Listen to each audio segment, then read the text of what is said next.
Ce simulateur est un Barracuda Type 2 qui reproduit les commandes standardisées d'un véhicule automobile. Sa fonction est de vous permettre de comprendre le fonctionnement mécanique d'une automobile, d'en repérer les commandes usuelles, de vous préparer à la maîtrise du déplacement de la voiture tout en mesurant vos progrès. Le simulateur.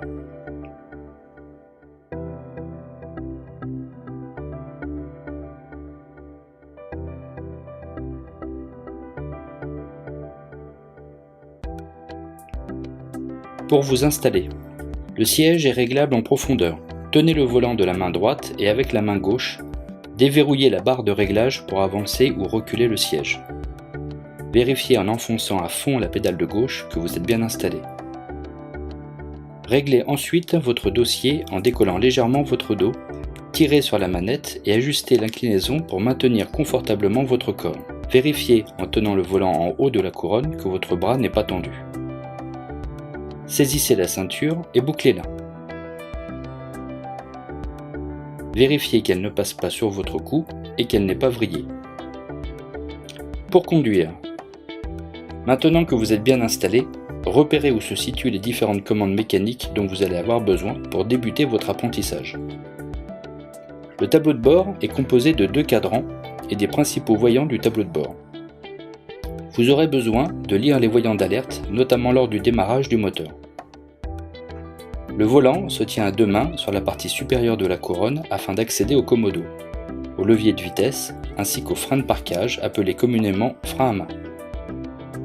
Le commodo gauche permet d'allumer ses feux de position, de croisement, de route, de faire des appels de phare, d'allumer ses feux de brouillard arrière, d'indiquer vos changements de direction à gauche, à droite ou de klaxonner.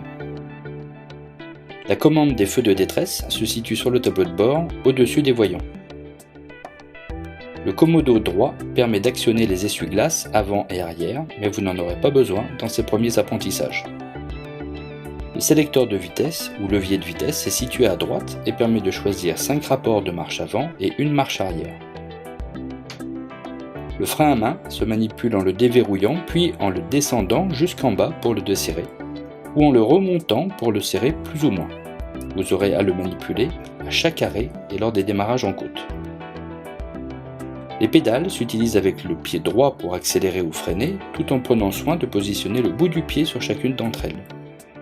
La pédale de gauche sert à débrayer lorsqu'elle est enfoncée ou à embrayer lorsqu'elle est relâchée. Pour naviguer dans les menus, un trackball situé sur le côté droit de la carrosserie permet de naviguer et un bouton de sélectionner votre choix.